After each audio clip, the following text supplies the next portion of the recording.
Inside Out is presented by HTC. This is life. Connect with it.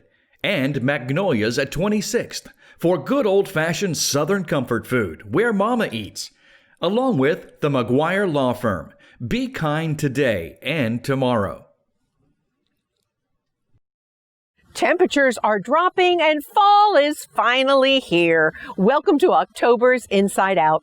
Do you know what a Century Farm is? Well, get ready because we're going to visit one. We're also going to check out a Kung Fu studio. We're going to meet a soap maker and the little old winemaker in Conway. And we'll also check out two local nonprofits, Palmetto Literacy Council and Coastal School Ministries. It's all here this month, October's Inside Out.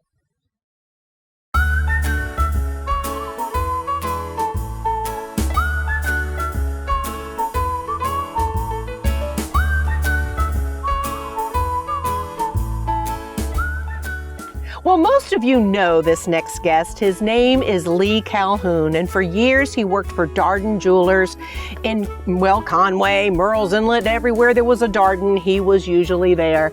So I know most of you know him as an outstanding jeweler, but today he's a wino. Yes, friends, he makes wine. And he's not in this professionally. He does this as a hobby. But Lee, when I drove up and saw how many vines you have out here, this is amazing. This is many more than I thought. How did this happen for you? Just kind of gradual. I started with a few vines, and then it just continued to grow. And I'd see a new one. They'd come out with a new one in the books, and I'd order it. And it just kind of grew. How many varieties do you have out here? I've got around 30 varieties. Really? Wow. Are they all muscadines? They're all muscadines, yes, ma'am. But now you got started really and interested in this as a kid because your parents were into making wine. Daddy did. He did. You're laughing because you have a story. Go ahead and tell it, how you almost got kicked out of the family at 11 years old. I was probably 8 or 9, maybe 10. Me and my brother heard Daddy talking one day about how you made it.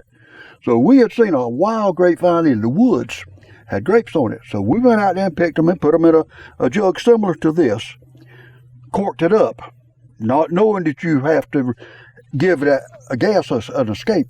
Put it on top of Mama's cabinets and pushed it way back up there where it was good and warm.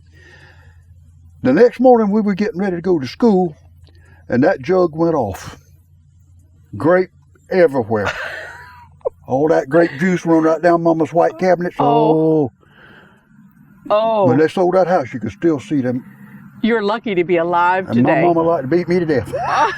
No, she didn't know me, but Mama was angry. But it didn't scare you away. You continued loving grapes.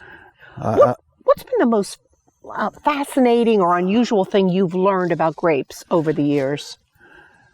They're good. Look at how beautiful they are. Let me just taste one. Nobody really knows who started making wine. It was probably by accident. Grapes will fall off of a vine, if they're not picked, into, say, a depression in water, and they'll start working because there's yeast on the grape. Oh. But now, what we do, we don't use that yeast.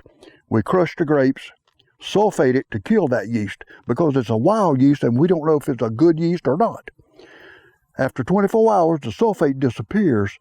You can re-inoculate it with a good known strain of wine yeast. You buy it in little packages like that. And re-inoculate it, stir it up good, put an airlock like this on it. Of course, I use this to... This is what you really use to... It's too hard to get them little grapes in and out of there. So that you can dump them right in. Then you put the lid on it and screw it down good and tight and let her go. We brought this in here just for the purpose of showing you, but that is really a better way to be able to see it because we can see the grapes fermenting. What do you do with this thing? Is this pretty much the same sort of thing? After you ferment on the hull like this in this container for 10 days to 2 weeks, because you get things from the hulls that feed the yeast. And also, you get your color from you. See, this is a mixture of black and white grapes. It's kind of a blush. And it's going to be a deep rosé or a blush, like that. So that's where you get your color from your grapes. After about 2 weeks, we strain it off, the liquid, and it goes into there. And then it works on and off on that, and you watch it. And when it finishes bubbling, or a lot of time, most time I'll kill it really before it'll work off really. But then you siphon it off real carefully because there'll be sediment in the bottom and you don't want to cloud it. And a wine's judged on its clarity.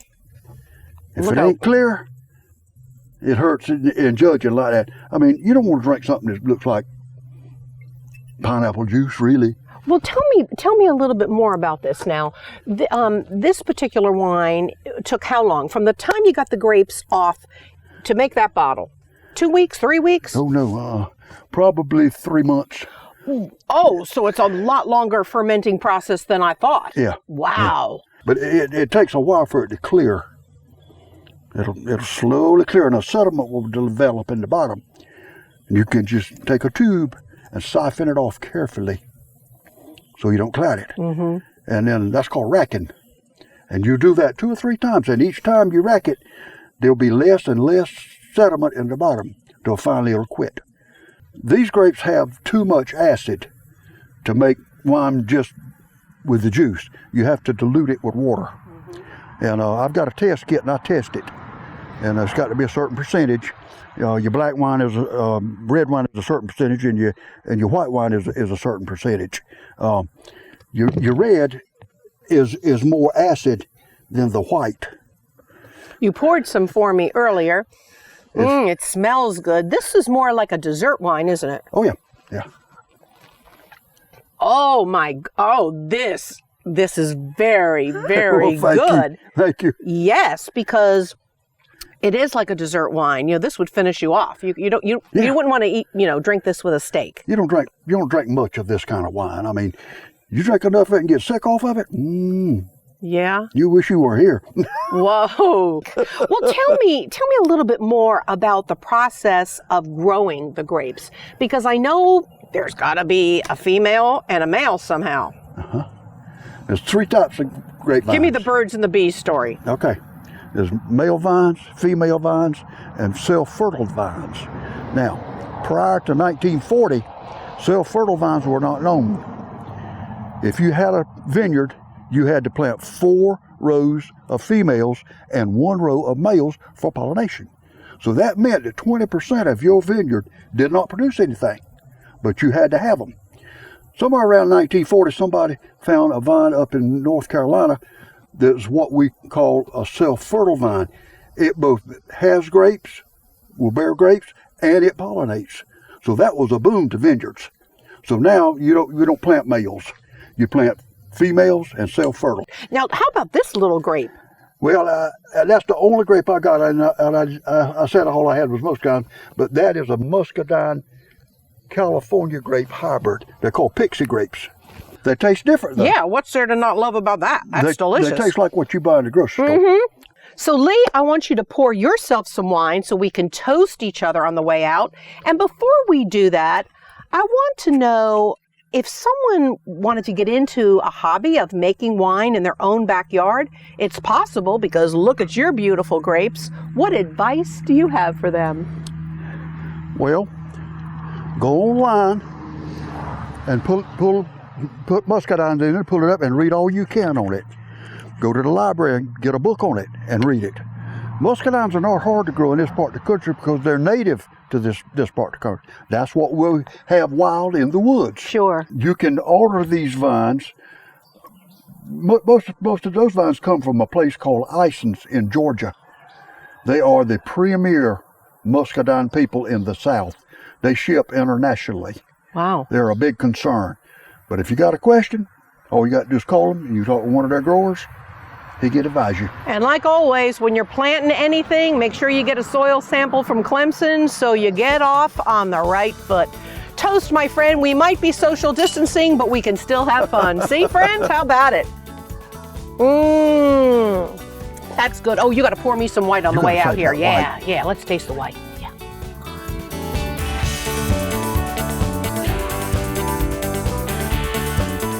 Coming up on Inside Out, a soon-to-be Century Farm.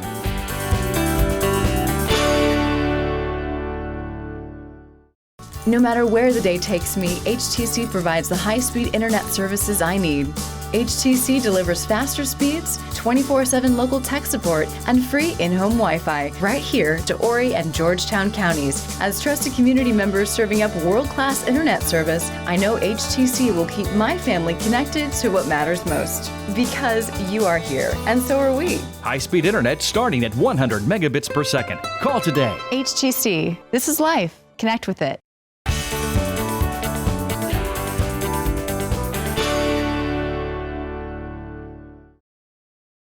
This segment of Inside Out is brought to you by Magnolia's at 26th for good old-fashioned Southern comfort food, where Mama eats.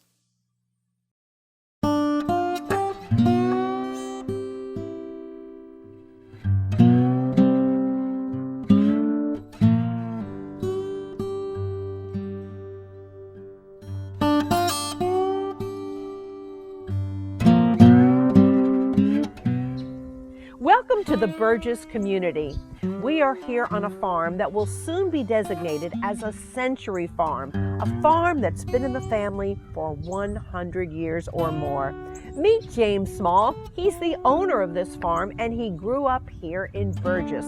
And I bet a lot has changed. Oh, it sure has. What do you remember as a kid here, James? Tell me your fond memories. Oh, the memories from a little boy. Growing up here, and most of my life I was by myself because I was the only one. I had to come home from school and go on the farm. And all we had at that time was mules. We had 2 mules, red and black. And whatever we did, that's how we worked the farm. Whatever we grew, everything was plowed, it was taken care of, the ground was prepared at that time with the mules. And I done a lot of that after school. And then dark come inside, that's when I did my homework. And soon after that, we didn't have any TV. Soon after then, it was time for bed. And that went on for days, for months, for years, until he finally broke down and bought a tractor. But I was way up in elementary school then, but that's what I had to do. Tell us what you grew. Oh, a lot of gardening. We would plant butter beans, string beans, okra, tomatoes, field peas, dry peas. We call it dry peas. That's what it grew on the corn stalks. The peas did. It run up the corn stalks, and it grew that way. I've never heard of that. Yeah, and after it dry out, and after we gather the corn, we go back and pick the peas off of the vine, off of the stalks.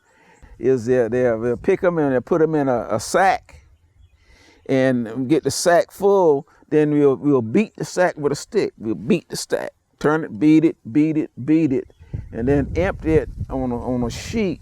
And then most of the time, all of the peas falls out of the shell. We have the peas then. In the farming for production, tobacco. I remember a lot of tobacco. He grew some cotton, but I don't remember too much working in the cotton. But the tobacco and corn, and the corn wasn't for production or for sale. Corn was for the livestock. We grew it on there. So we had pigs, we had to feed them, and then the mules, of course, and then we had a few cows, not many cows, had to feed them. So that's what we did with the corn. And then after corn, and after the corn stalks are empty and the pea shells are gone from there and the vines are left in the field, then it comes the time where we fence it in and put pigs in there and let them eat the stalks and the vines and how they grow. So that's how they turn what they plant, turn it around to use. So there wasn't much waste in what we planted and sell. Well, I hate to ask this, but then did you eat the pigs? the hogs. Oh, yes. That was meat for the winter. I know, but it had to be hard because you were a boy and they were probably your pets. You're right. You know, it's kind of funny in a sense. Whenever we raise them up to top them out to sell, but there's some that we kept for ourselves. Okay, whenever we get ready to get one for the house, I'm gonna say, he had to. Well, I don't know how to say this. Say it. He had to, be killed per se. Be prepared, and I wouldn't. I couldn't do that. Yeah. But I wouldn't have been able to either.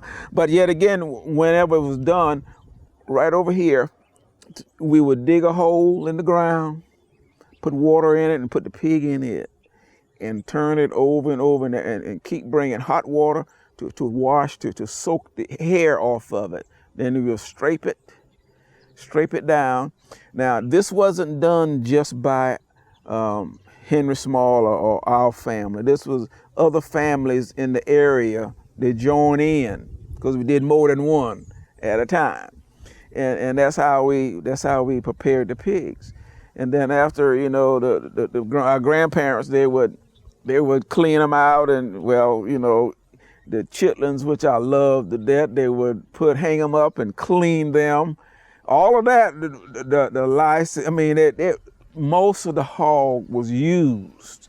Then afterward, we have this smokehouse here that we right put them behind in. us? Yeah, that we put them in there for the winter, to store them in there after they cut them up and they store them there. You mentioned your grandparents' names. It was Henry Small? Yeah, Henry Small. And this was their house over here. Right. Now, even though it's falling apart now, you said it's just been hard for you to even tear down because of the memories. Because of the memories. He said when they built the houses, they cut their beams for the house. And nowadays, to go and get material to match what they were cut, because they cut it on their measurements. Now I think in a store now, if you buy a 2x4, you may not be getting 2x4 inches. You may be getting 1.5 by 1 3/4 by 3 3/4. Sure. So they don't match up. So I think it was it was too much for that. And besides then, my kids, they wanted to be close on the farm. So you got your daughter here, your granddaughter here, and Yes. you tell me that your son will soon be knocking this house down. He's gonna build him a house. Yes, he wants to move back here on the farm. And everybody will be together. Everybody, I'm wondering, everybody will be together. But I understand there's still a lot of people out here who take pride in fishing, and I heard that your family was really into not only catching the fish, but preserving it. Preserving it, yes. What we did when they caught, he used to go fishing, but the later years, you go to the fish beach now and buy the box of fish. Whenever they get them, we come here and we clean them, and then they salt them down, especially some spots and mullets. They salt them down and put them back in a box and put them in the smokehouse. And then whenever you get ready to eat them, you soak them to soak some of the salt out of the fish, and you fry it or however you want to prepare the fish. And so this particular barn, well, I hope you never tear that down, because that really is very historic. It's darker. It is. And then all the way down that way, you farmed all of that land too. How many acres did y'all farm at one time? When my grandfather bought this, it was 28 acres. Whoa. Yes. Can you imagine 28 acres with 2 mules? And you. And me. Yes, and me. God bless you. Two mules. And it was something. But there's something else that worked with that, how the people in the community work together. After when my grandfather bought a tractor, after school, I would go down, we call it now Wachasaw area. There was a farm back there. I would work on his farm, drive his tractor all day long on a Saturday. And he, in return, has the equipment to plant the corn with his tractor. We didn't have it. And he would come and plant our corn or make our roads for the tobacco. trade out like that. That's how it was done. People helped each other. People help each other. Yes, for many years, people help each other. So, in wrapping up, Mm-hmm. what do you miss most about those days? I have to say, the teaching the older people has instilled in us, the things they have talked to us about, things they have shown us. They have shown us that you can walk behind a mule and still be successful in life. You see, still be successful in life. And like things has changed now so much with farms all around, it's hard to get equipment here. If I was to plant all soybeans, how would I gather? No one gonna come from Conway with a combiner to combine it. So I had to change a little bit. For lack of word, have to make the land work for itself. So I have I planted grass. I planted grazing grass for horses. So we have horses on the property. I went into firewood. If you need any, I got it. So you've just had to expand in other ways, yes. and change. But change, I guess, is what the future is all about. It's and the all good about. news for James is that he's got a granddaughter who loves this farm and loves the tractor. So maybe she'll be able to keep the farm going in some ways. In some ways, in a business line. Down the road. Down the road. James, I enjoyed so much being with you. Oh, yeah. Thank you. God bless appreciate you and this. your family. And thank you. 100 years is pretty darn incredible for any Yes. family land here in our county. And I'm going to give you James's phone number too, so if you need any firewood, he's the man to call. That's right. And I'll order some right now. You better Okay. believe it. All right, James. All right. Thanks so much. Thank you so much.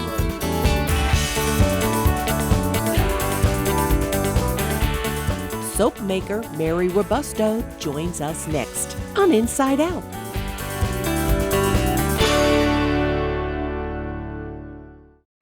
Proper serving, proper distancing.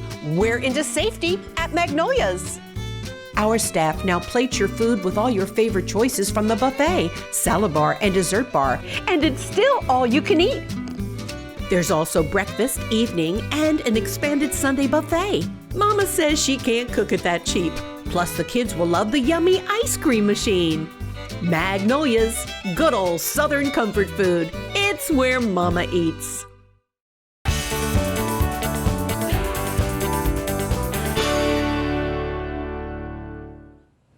So when was the last time you had a relaxing excursion through the swamps to see cypress trees and cypress knees? Well, hold on to your hat, because that's exactly where I'm getting ready to take you.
guest is someone I met at the Conway Farmers Market, and she had a line like you wouldn't believe, and the products smelled great. It's Coastal Suds. And Mary Robusto, are you out of Conway? Do I remember that correctly? Yes, ma'am. We met in Conway. But you live in Conway too? Oh, I live close to Conway. I'm in Forest Brook. Oh, well, yeah. Then we are really closer to Myrtle Beach then. Yes. But either way, you do Coastal Suds right from your home. Yes, ma'am, I do. Right in my kitchen. Making everything from soap to balms and what else? I make lotion now, too. I've just added that to my line, and it's really been a big hit. Everybody loves it. Let's back up a little bit and tell me how you got into this, because it's not anything you said to your mother one day, Mom, I think I'm going to major in making soap. She would have had a fit. Now, I actually, I studied aesthetics at Georgetown, and I've always had a passion for skincare. And I've always loved handmade body products. So I'm like, you know what? I want a plan B in life. And I just started watching YouTube and started following some of my favorite soapers now. And that's kind of how it started. I've just kind of created my own thing with it. And I put really great ingredients in it to make it really moisturizing for you. We'll talk about the ingredients in a moment, but you know, Mary, that's a great credibility, because I guess there's a lot of people who make products, but they don't really know what they're doing. Maybe it smells good, but maybe the perfume's too strong for people. The fact that you were and have studied esthetician, well, then you know what you're doing. Absolutely, yes. I graduated with a 4.0 actually, which I was very proud of, and Should be. Just into the skincare world. I've loved it. So tell me about the products. Tell me about the soap. You say a lot of good things go into it, and we are realizing more and more, especially for women, how important soap is, especially if we're going to use it on our face. Yes. Well, I only like to use ingredients that are going to be moisturizing for your skin, and I like a good lather. I mean, if it doesn't lather, then it's not good to me, at least. So I created my own recipe. And I've added all plant-based oils and butters. I don't put palm oil in it anymore. But I use cocoa butter, shea butter. I put silk in it. I use goat's milk. I use coconut oil, olive oil, and castor oil. And I've also added kale and clay that helps add to the lather. But it just creates a very moisturizing, solid bar of soap. And I also use it on my baby. He's 1, and because he has eczema. And it really helps with his eczema a lot. Now tell me, let's back up here. You said kale and clay? Kale and clay, yes. Tell me about those. I wouldn't think they would be in soap. Well, I added to the soap because it gives it a little bit extra slip, and it helps to give it some more lather. Because I make shaving soap too, and that's one of the ingredients in the soap that helps to really lather it up for the shaving. And so it helps to give those copious bubbles that you're going to get in the bar of soap. So you mentioned a lot of oil. For people there are people who maybe need oil-free products when they buy, for instance, makeup. Is this type of oil still good for them? Or if they have any sort of oil allergy, they should shy away from these? I have ran into some people that are allergic to coconut oil. And unfortunately, all my soaps have coconut oil in it, so I don't recommend it to them. But the way it's made, it's not an oily soap or anything like that, because when you mix it, the oils and butters with the sodium hydroxide, it creates a chemical reaction and it saponifies to make the bar of soap. And so once that happens, unless you know what's going into it, you wouldn't be able to tell that there was olive oil in it or a bunch of coconut oil or anything like that. It just creates a hard bar of soap that once you lather it up, you get the good moisture and then the copious lather as well. Your soaps smell great, and you wrap them up so pretty in a nice little package. I mean, it's really a nice gift idea for yourself or for someone else.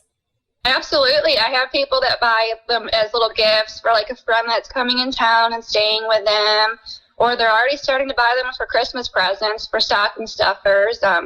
Around the holidays, I do make little gift baskets as well with a soap, a bath bomb, and now I'll be adding the lotion to it.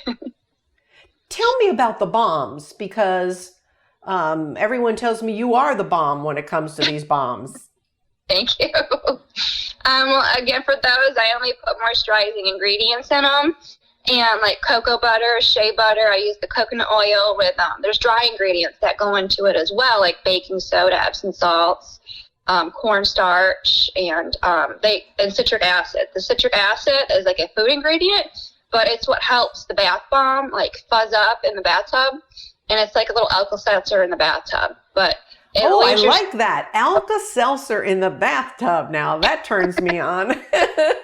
Yeah, it fizzes up really nice. But no, I think it's important for people to know, especially women, when you are going to sit in the tub in any sort of solution, you want to make sure that all the ingredients are good for you. Mm-hmm. Absolutely, yes. And I have thought about that, and so I make sure my ingredients are 100% natural that go into that. So, when you get out of the tub or you use a whole bath bomb, it leaves like you have lotion on your skin almost, is what it feels like. You just get out. You don't need to put lotion or anything. It feels wonderful. But heavy. But speaking of lotion, you make that too. So when you don't use the bath bomb or you need a little extra hydration, you can put this lotion on too. And I've had a lot of customers say that the scent sticks with you all day, and I have noticed that. It stays with you for a while, like a perfume almost. So you've been doing this now, Mary, for 7 years. And so that's an incredible business. It's all done in your house, but yet you go out on location. Let's talk about where people can find you, because I found you at the Conway Farmers Market. Yes, ma'am. At the Conway Farmers Market on Saturdays. I'm there every Saturday for the season until 8 to 1. And I do go to the Surfside Farmers Market on Tuesdays. That's 10 to 3. And that's right next to the library in Surfside. Now, those are the two main ones I do. I haven't really ventured out the other ones, but I do plan on going to a couple shows next month as well. I know they're very limited this time of year, but I'm at market, and then I will be at a couple shows. And since Christmas is only 2 months away, let's talk about shipping, because you do that and take the burden off the customer. Yeah, absolutely. I do offer shipping. And sometimes I offer specials. If you purchase so much, you get free shipping. So it's really a great deal, but I do take that burden off you because there's so much stress around the holidays. You know, I can just ship it to anywhere in the country. So I try to make it easier for you. It's Coastal Suds, Mary Robusto, a great Italian name, right? Yes, ma'am. You got it. I want you to stop over and see her at Conway Farmers Market or Surfside Farmers Market, because she, like me, we believe that cleanliness is next to godliness. Isn't that what your mother told you?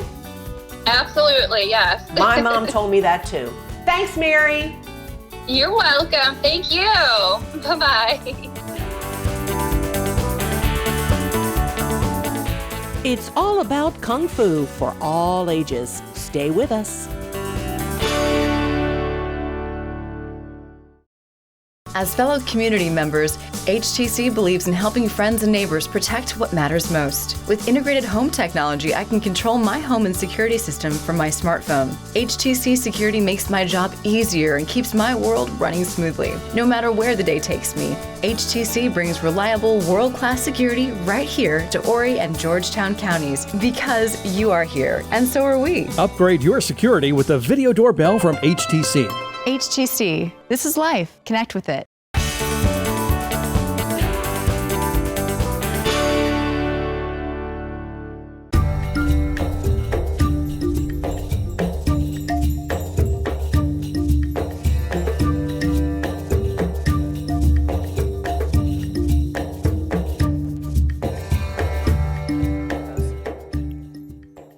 Welcome to the Shaolin Kung Fu Studio in Myrtle Beach, and this is the corner of Stonebridge Drive and Palmetto Point Drive.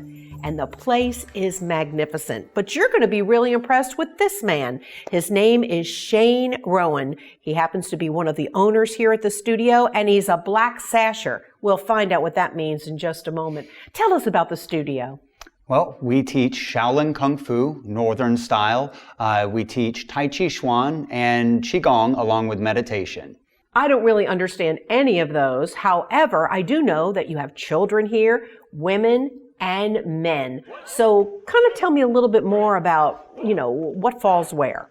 So it's all based off of martial arts that were formed off of the Northern Shaolin Temple in northern China, and it basically spread all throughout China and is the parent to pretty much all of Asian martial arts.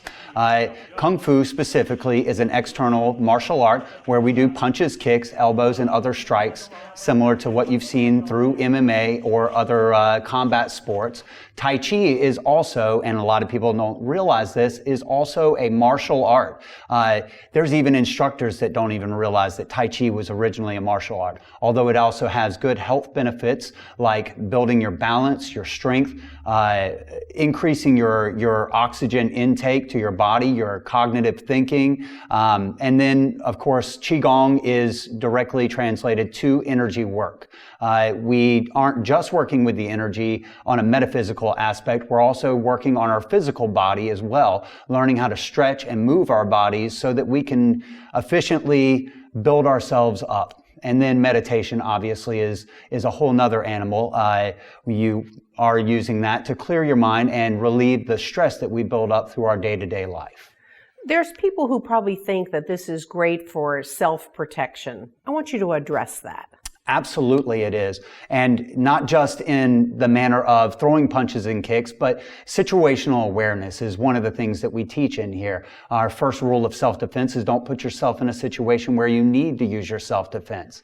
And that comes with good judgment and knowing your surroundings and what you're doing in those surroundings, how everything that you do affects you and the people around you. So, but we do the physical self-defense as well. We teach fighting in here. We teach self-defense, which was one of my Sifu's main aspects that he focused on when he was coming up in our system. So Shane, tell me the hierarchy of this organization, because I know there's a lot of people higher than you folks here. Yes. Now, myself and Lauscher Ian, who is the one of the other owners of the school. Ian McGuire, one of our sponsors here on the show, a great guy. He is a great guy and very humble. So me and him are both Lauscher levels. And then from there, you move up to Sisuk and then Sifu, which is a skilled practitioner. You have to be in our system for 20 plus years to be in that rank. And then from there, it goes to Sigun and Sijiao. The instructor we have in New York is actually Sigun. He's been with the system for almost 40 years now. I know part of all this is to be humble, so I knew you wouldn't brag about yourself, but other than being a black sash person, he's also 6 gold medals. You have 6 gold medals. Is that like an Olympic kind of gold medal? I wouldn't go that far, but it is in like basically the Southeast. There's a organization called CACMA, the Carolina Association of Chinese Martial Arts, and we go there and competed for probably about 4 or 5 years, and I won quite a few medals. See, you are humble. That's all you want to say. I try. You try to be humble. It's been beat into me. But it's interesting that you and Ian have this wonderful studio when I happen to know that for over 20 years you were a knight at Medieval Times, where once a night was never enough. I remember that. Yeah. Well, I was actually a knight for 13 years, and then for 8 years I worked as the sales manager for Medieval Times. So you've really made quite a transition. Yeah. I definitely have. But you have found your passion. I have, yes. Now let's brag about some of the kids here. I know that there's some pretty winning students. Yeah, we have some great students that are amazing with their effort and their talents that they put into it. And we say in the school, there's only 2 talents we like to see: the talent of showing up and the talent of not giving up. And that's our key, right? People could come in, they could do flips all day. That doesn't impress us. A kid who is willing to put in the work and put in the sweat and blood and tears that it takes to move up in our system and to learn what we do in here, those are the ones that deserve the knowledge and gain the power of what we have. But you told me that a youngster cannot gain a black sash here. Correct. They have to go to New York and really qualify. This is, yes. You just don't give them a away. No, and we don't give anything. Everything you get in here is earned. And as far as a child black belt, we have no such thing in our system. Our Seagoon doesn't do it. We don't believe in that. It's like having a driver's license. The responsibility that comes with that is too much for a child. So our minimum age is 17 years old to get a black belt or a black sash in our system. The other aspect of that is a child is not going to be able to defend himself against a grown adult. No matter what the movies say, that's not the reality of it. And the kids need to know that. They need to know that no matter how good they think they are, they're never going to be good enough to take on somebody that size and that much of a age difference in them until they become and mature as an adult. So we don't give children black belts. So we see Ian McGuire here doing some self-defense techniques. And I guess this would be important for anyone of any age. Absolutely. You need to know the form and function of each one of your forms that you're doing, and you get those techniques from these forms and apply them directly through our self-defense techniques and our sparring, as you're seeing Lauscher Ian do right now. So tell me about these kids. The kids are doing very similar aspects of what we're doing with Lauscher Ian. They are applying their techniques while they are sparring. They put gloves on, as you can see, have headgear on so that they can do it safely, but still feel the realism of being hit and hitting somebody. So this is a very important aspect of martial arts, because otherwise it's not martial. It's just flowery kung fu. So fill me in on these adult students. The adults right now are working on building their body up so that they can do all of the different techniques that we're required to do as we grow and learn more about our system. So obviously, Kung Fu is for everyone, and you're doing that here in Myrtle Beach, and people can come and join you. And pretty simple, just to give you a call, huh? Yes, ma'am. And you have classes all year long? Yes, ma'am. Been doing some outside, I can see. Lots of outside. Outside training is the best training, especially when it's hot. And with the social distancing, it seems like it's just perfect. It sure is. Shane, thank you so much for being with us. This is fascinating. If you want to learn more about Kung Fu, all you have to do is give Shane a call.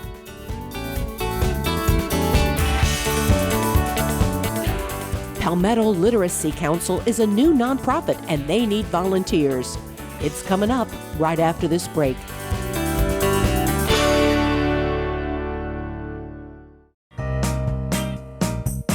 Honey, I think I'll adjust the thermostat. It's getting a little cool. Mom, you don't have to get up to do that. I've installed the HTC Connected Home app on your phone. See, you can adjust the temperature from anywhere. Okay, Mom, I've got to go. Thanks for house sitting. Make sure to lock the door and set the alarm.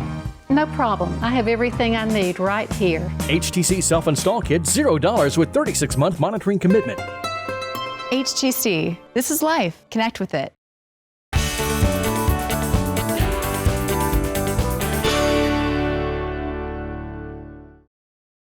This segment of HTC Inside Out is presented by the McGuire Law Firm. Be kind today and tomorrow. We all know how important literacy is in any community, but especially here. We need the help. And Horry County has a new nonprofit. It's known as Palmetto Literacy Council. I want you to meet their executive director. Her name is Dodie Hodges. And Dodie was at Coastal Carolina University for about 9 years before she took this job. Tell us about your background, Dodie, what you were doing at the college. I was an associate professor tenured in special education. So I was teaching teachers how to teach. I hate that phrase, but it's the easiest way to explain it. And then you have worked in special education for years and years. Yes. I started my career working with kids with emotional and behavior disorders. I've worked with the Head Start Association, getting kids services with 9 different school districts. Then I was a consultant for the Michigan Head Start Association when I went back to school. They called me up and said, hey, if you're quitting, can you consult for us? So I'd go all over the state of Michigan working with programs.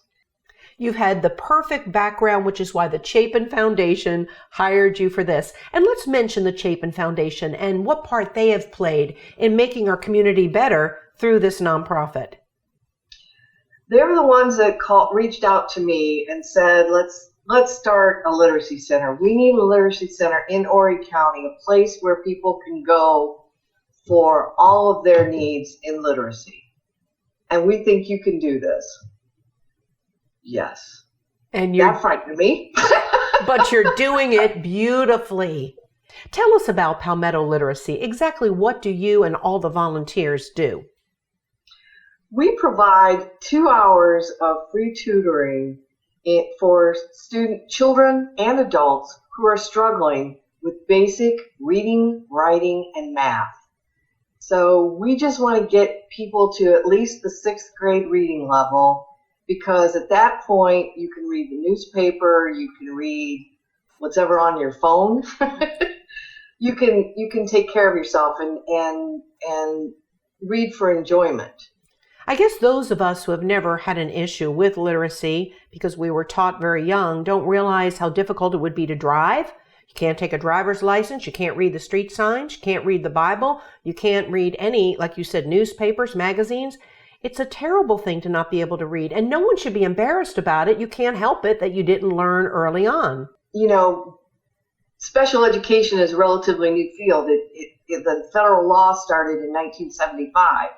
So if you were born before 1975 or went to school before 1975, you probably didn't go to school if you were failing, or you went to school. I have a 55-year-old student who went to school, and he said he just got sat in the back in the corner of the room and just got ignored because he had a stuttering issue.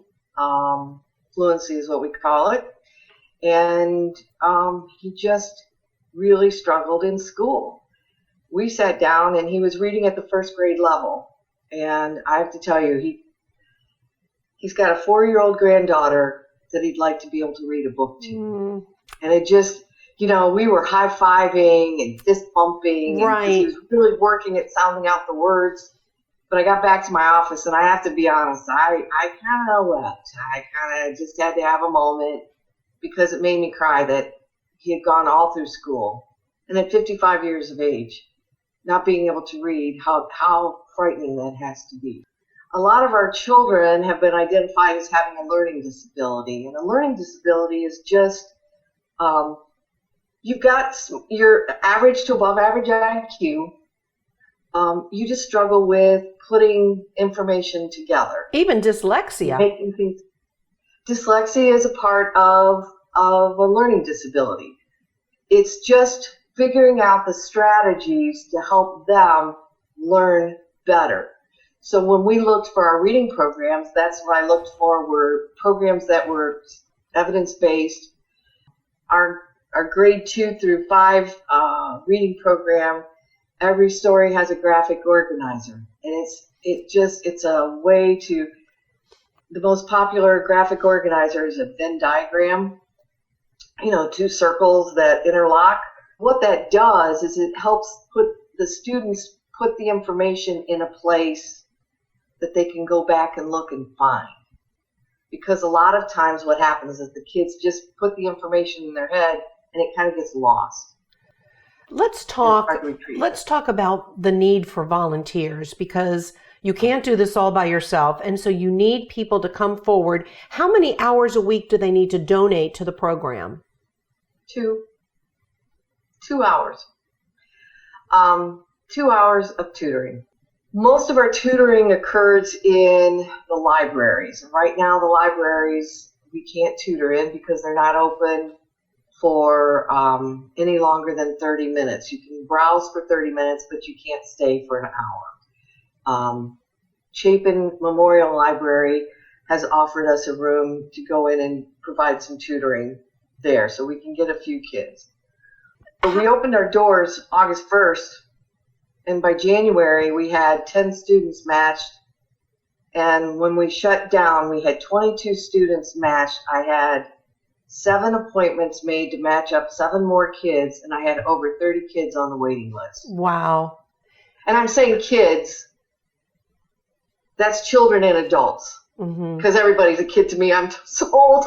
No, but a lot of kids need help along the way, and if they don't get it, then obviously by the time they get older, they're still not getting it. Right. And with all the Hispanic population coming into our community, I would imagine they need a lot of literacy help and tutoring. Yes. Actually, our programs are all adaptable for English language learners. We were working just before the shutdown with Palmetto Bays Elementary, and we had over 9 kids that English as a second language just in the United States for a couple of months, and they just wanted a little extra help. Really smart kids. Tell us about your slogan. It's a great way to wrap up. Building a stronger community through literacy. The more we learn, the better, the stronger our community is. Nelson Mandela once said, education is the most powerful weapon which you can use to change the world. And that's what we're trying to provide. It's just that little bit of help. So if there's anyone out there who would like to volunteer for Palmetto Literacy, they definitely need more tutors and, of course, more students. It's free, friends. Give them a call. Get involved. You'll certainly make a lifelong friend in the endeavor. Right, Dodie? Absolutely. Thank you, my friend. Thank you.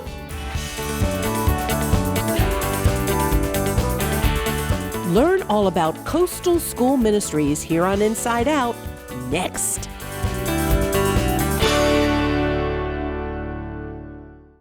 The bedrock principle that drives our law firm is our unyielding dedication to working for the best interests of our clients. The whole staff of the firm were very welcoming and nurturing to us. Everyone in the family was cared for. This firm has made us feel so welcome and comforted, stepping us through and making us feel like family. We will take care of you and make sure that you're treated fairly and treated properly.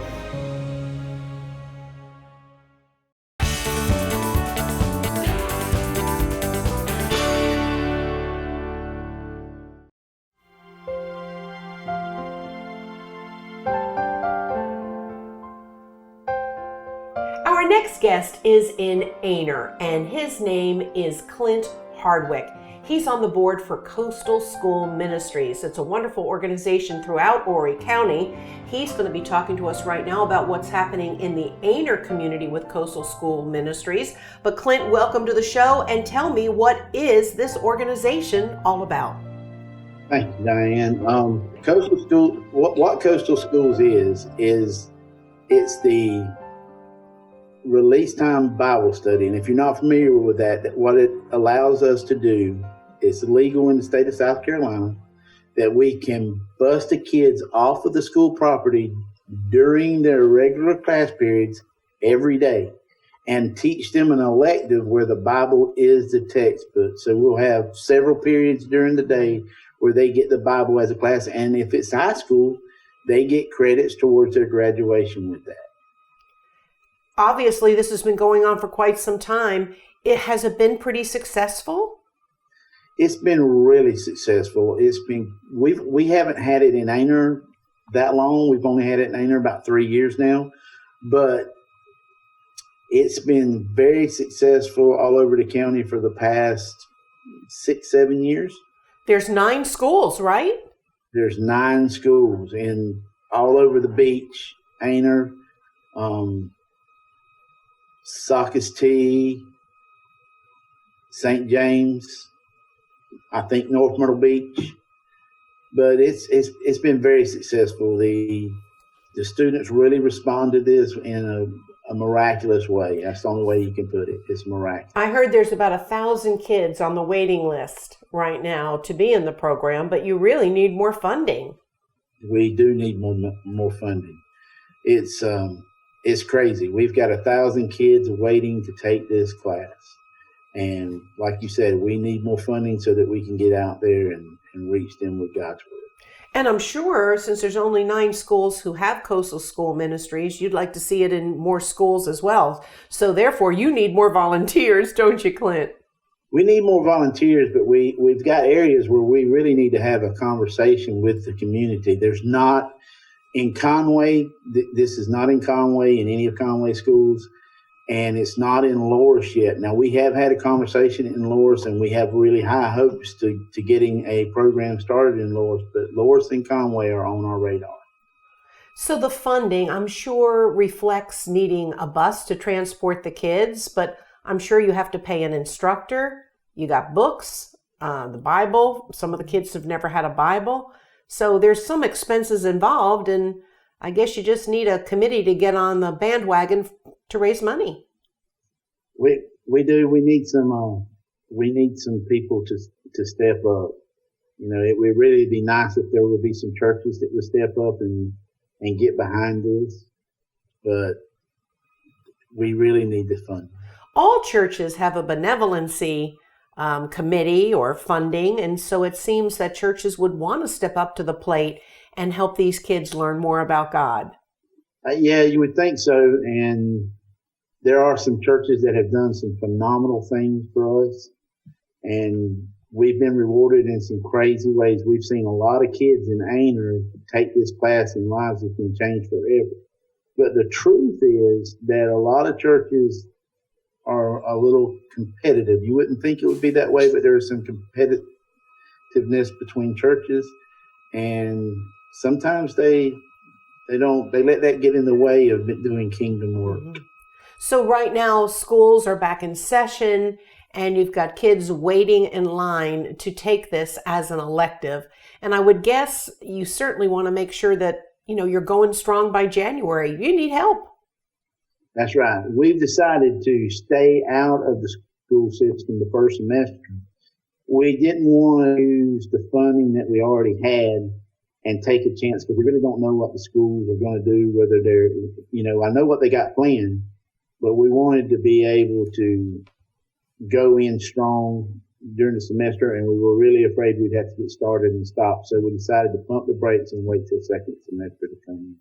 But yes, we would like to be going strong in come January. So if an individual wanted to step up to the plate and say, you know, I really believe in this and I'd like to help fund it, how much money a month are we talking about? $37 a month is all it would take to be able to fund one student for 1 month through this organization. And it's crazy for me for there to be a reason why anybody wouldn't want to do it. And so Clint is asking for volunteers to help in various communities throughout Horry County. If you want to help get involved in Coastal School Ministries, if you've got students who want to take this as an elective in January, Clint can tell you how to do it. And Clint, finally, you need help with fundraising, big time, like all nonprofits, right? You got that right. We really need some help with it. Thanks for what you're doing in Ainer and helping Horry County do better with teaching kids about where we all really come from, right? Yes, ma'am. Thank you. Coastal School Ministries. There's the information on the screen. Get involved. Help out. Clint will be very grateful. Thanks, Clint.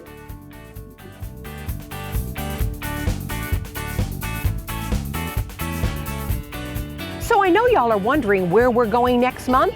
Well, we're going to check out Sandy Island in Georgetown County with a grand tour from Larry Paul. Also, we're going to be visiting with a nonprofit organization that provides food for pets. It's a pet food bank. It's all coming up next month on Inside Out, compliments of HTC Channel 4. See you then.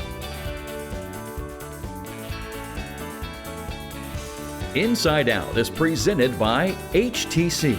This is Life. Connect with it. And Magnolia's at 26th for good old-fashioned Southern comfort food where Mama eats.